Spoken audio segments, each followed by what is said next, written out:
जय हिंद साथियों। आज का जो क्लास होगा साथियों वह रहेगा ज्वालामुखी, ठीक है, और क्लास होगा 5। तो आप वीडियो में अंत तक बने रहिएगा और दोस्तों को जरूर से ज़रूर शेयर कीजिएगा। बहुत ही इंपॉर्टेंट सवाल रहेगा ज्वालामुखी से रिलेटेड, ठीक है साथियों। तो जितना भी सवाल होगा इसमें टोटल कंप्लीट कर दिया जाएगा, इसलिए वीडियो को स्किप ना कीजिएगा, ठीक है। बढ़ते हैं क्वेश्चन की ओर और देखते हैं ज्वालामुखी से रिलेटेड जो सवाल है वो किस प्रकार से सवाल दिया गया है साथियों। बहुत ही इंपॉर्टेंट रहेगा एग्जाम के लिए। तो देखिए पहला सवाल है साथियों कि किसे प्रकृति का किसे सुरक्षा बाल्व कहा जाता है। प्रकृति का सुरक्षा बाल्व जो कहा जाता है साथियों उसे किसे कहा जाता है, तो ज्वालामुखी को कहा जाता है। करेक्ट हो जाएगा, ठीक है। जितना भी सवाल होगा साथियों कंप्लीट कर दिया जाएगा एक ही वीडियो में, ठीक है। आप टेलीग्राम में जरूर से जरूर जुड़ जाइएगा और PDF आपको टेलीग्राम में प्राप्त किया जाएगा। आगे है सवाल, किस ज्वालामुखी में अक्सर उदार होती है। ऐसा कौन सा ज्वालामुखी है साथियों जिसमें उदार होती है, तो जागृत ज्वालामुखी जो है उसमें उदार होता है, ठीक है। आगे सवाल है साथियों, किस ज्वालामुखी में ऐतिहासिक काल से उदार नहीं हुआ है। ऐसा कौन सा ज्वालामुखी है साथियों जिसमें ऐतिहासिक काल से ही उसमें उदार नहीं होता है, ठीक है। तो मृत ज्वालामुखी करेक्ट हो जाएगा। आगे है सवाल साथियों कि लंबे समय तक शांत रहने के पश्चात विस्फोट होने वाला ज्वालामुखी क्या कहलाता है, तो सुपुत ज्वालामुखी कहलाता है। करेक्ट हो जाएगा। जितना भी सवाल होगा साथियों कंप्लीट कर दिया जाएगा, इसलिए वीडियो स्किप ना कीजिएगा, ठीक है। दोस्तों को शेयर जरूर कीजिएगा, चैनल में नहीं है तो सब्सक्राइब जरूर कर लीजिएगा, ठीक है। आगे है पृथ्वी की पपड़ी, ठीक है, कि ठोस चट्टानों के नीचे जो पिघला हुआ पदार्थ है जो कभी कभी ज्वालामुखी के उद्गार के साथ धरती के ऊपरी तल पर आ जाता है उसे क्या कहते हैं साथियों, तो मैग्मा कहते हैं। करेक्ट हो जाएगा, ठीक है। आगे सवाल है,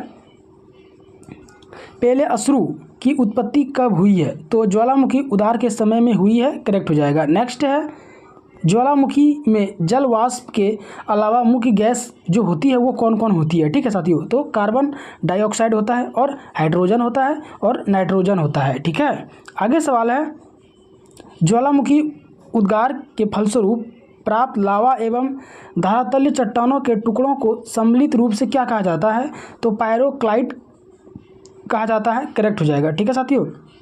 आगे सवाल है साथियों, क्रेटर तथा काल्डेरा स्थलाकृतियों किसे संबंधित है, तो ज्वालामुखी क्रिया से संबंधित है। करेक्ट हो जाएगा। नेक्स्ट है साथियों, किस स्थलाकृत का निर्माण ज्वालामुखी क्रिया से नहीं होता है। इसका जो आंसर हो जाएगा साथियों, इसका आंसर हो जाएगा विसर्प। करेक्ट हो जाएगा, ठीक है। आगे सवाल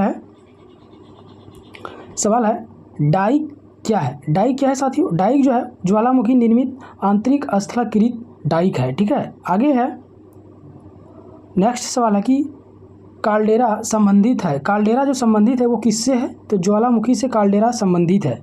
आगे सवाल है साथियों, वह कौन सा महाद्वीप है जहां एक भी ज्वालामुखी नहीं है। बहुत इंपॉर्टेंट सवाल है साथियों, ये पूछा गया सवाल है कि वह कौन सा महाद्वीप है जहां एक भी ज्वालामुखी नहीं है, तो ऑस्ट्रेलिया। करेक्ट हो जाएगा। नेक्स्ट है, अग्निवलय किसे कहा जाता है। अग्निवलय किसे कहा जाता है साथियों, तो अग्निवलय प्रशांत परिमैखला को कहा जाता है। करेक्ट हो जाएगा। आगे नेक्स्ट सवाल है साथियों, सवाल है लेकोलिथ जो संबंधित है वो किससे है, तो ज्वालामुखी से लेकोलिथ संबंधित है।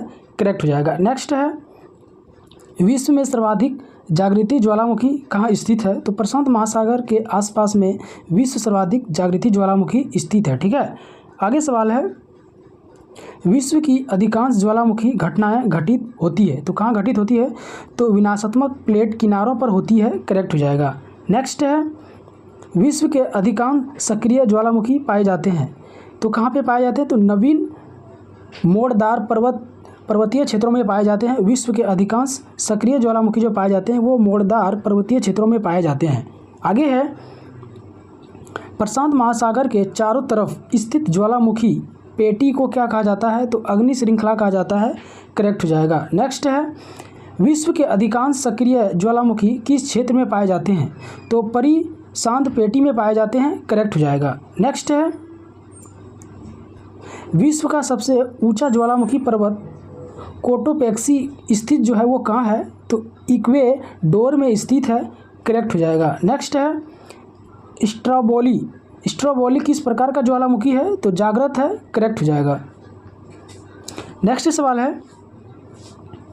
मृत ज्वालामुखी किलिमांजारो किस देश में स्थित है? तो तांजिया में स्थित है, करेक्ट हो जाएगा। कहाँ पे स्थित है तांजिया? तो साथियों मृत ज्वालामुखी किलिमांजारो जो किस देश में स्थित है वो है तांजिया में, करेक्ट हो जाएगा।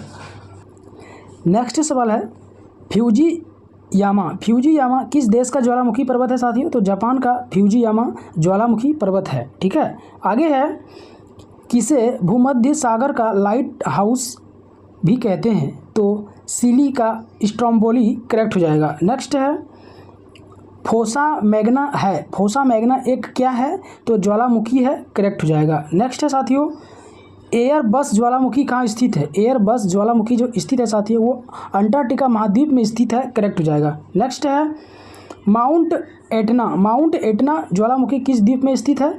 तो सिलिया में स्थित है, करेक्ट हो जाएगा। कहाँ पे स्थित है साथियों? तो सिसिली में स्थित है, करेक्ट हो जाएगा। नेक्स्ट है विसुवीनस ज्वालामुखी जो है साथियों वो किस देश में है? तो इटली में है, करेक्ट हो जाएगा। नेक्स्ट है मोना ओला जो उदाहरण है वो किसका है? तो सक्रिय ज्वालामुखी है, करेक्ट हो जाएगा। नेक्स्ट है क्राकाटो ज्वालामुखी किस द्वीप समूह में स्थित है? तो स्ट्रेपली द्वीप में स्थित है, करेक्ट हो जाएगा। नेक्स्ट है साथियों किलिमांजारो पर्वत किस महाद्वीप में स्थित है? तो अफ्रीका में है, करेक्ट हो जाएगा। नेक्स्ट है एलमिस्टी ज्वालामुखी किस देश में है? एलमिस्टी ज्वालामुखी किस देश में साथियों? तो पेरू में है, करेक्ट हो जाएगा। नेक्स्ट है ज्वालाखंड समी क्या होता है साथियों? तो तप्त सेल के टुकड़े और लावा होता है, करेक्ट हो जाएगा। नेक्स्ट है फिलिप्स में कौन सा ज्वालामुखी लगभग 6 शताब्दी तक सुप्त रहने के बाद भी फट पड़ा? तो माउंट पिनेटुबो में, करेक्ट हो जाएगा। नेक्स्ट है क्रेटर ज्वालामुखी छिद्र मुख्यतः किस आकृति के होते हैं? तो कीपाकार का होता है, करेक्ट हो जाएगा। नेक्स्ट है ज्वालामुखी के उद्गार के समय निकलने वाली गैस जलवाष्प की मात्रा कितनी होती है? तो 80 से 90%, करेक्ट हो जाएगा। नेक्स्ट है विश्व का सर्वाधिक ज्वालामुखी वाला जो क्षेत्र है वो कौन सा है? तो फिलीपाइंस द्वीप, करेक्ट हो जाएगा। नेक्स्ट है स्ट्रोम्बोली ज्वालामुखी कहाँ स्थित है? तो लिपारी द्वीप में, करेक्ट हो जाएगा। नेक्स्ट है कौन सा विश्व का सबसे ऊंचा ज्वालामुखी पर्वत है? तो माउंट कोटोपैक्सी, करेक्ट हो जाएगा। आगे है माउंट एरेबस ज्वालामुखी किस महाद्वीप में स्थित है? तो अंटार्कटिका में स्थित है, करेक्ट हो जाएगा। नेक्स्ट है साथियों 10,000 धुआंधरों की घाटी पाई जाती है? तो अलास्का में पाई जाती है, करेक्ट हो जाएगा। नेक्स्ट है विस्फोट की तीव्रता के आधार पर ज्वालामुखियों के प्रकार की जो सही क्रम है वो क्या है? तो आंसर है साथियों हवाई तुल्य, स्ट्रोबोली तुल्य, वेल्कियन तुल्य और पिलियन तुल्य, ये इसका क्रम है, ठीक है। आगे है किस प्रकार के ज्वालामुखी में सर्वाधिक विस्फोट उदरगाह होता है? तो पिलियन तुल्य, करेक्ट हो जाएगा। नेक्स्ट है पेले के बाल का संबंध किस प्रकार का ज्वालामुखी से है? तो हवाई तुल्य से है, करेक्ट हो जाएगा। नेक्स्ट है किस प्रकार के ज्वालामुखी की आकृति गोभी के फूल जैसी होती है? तो वेकेलियम तुल्य का होता है, करेक्ट हो जाएगा। नेक्स्ट है किस प्रकार के ज्वालामुखी को पिलियन तुल्य ज्वालामुखी भी कहा जाता है? तो विसुवीनियस तुल्य को कहा जाता है, करेक्ट हो जाएगा। नेक्स्ट है पृथ्वी की सतह नीचे द्रवभूत शैली कहलाता है? तो मैग्मा कहलाता है, करेक्ट हो जाएगा। नेक्स्ट है ज्वालामुखी रिंग ऑफ फायर या घेरा किस महासागर से संबंधित है? तो प्रशांत महासागर से संबंधित है, करेक्ट हो जाएगा। नेक्स्ट है साथियों ज्वालामुखी सक्रियता अधिक पाई जाती है? तो जापान में पाई जाती है, करेक्ट हो जाएगा। नेक्स्ट है संसार का सर्वाधिक ज्वालामुखी जो है वो कहाँ पे होता है? तो किलायू में होता है, करेक्ट हो जाएगा। नेक्स्ट है ज्वालामुखी के कप आकार के मुख्य को क्या कहा जाता है? तो क्रेटर कहा जाता है, करेक्ट हो जाएगा। तो साथियों ज्वालामुखी से रिलेटेड टोटल 52 सवाल था साथियों जो कंप्लीट हो गया, ठीक है। कल फिर मिलेंगे नेक्स्ट चैप्टर में, तब तक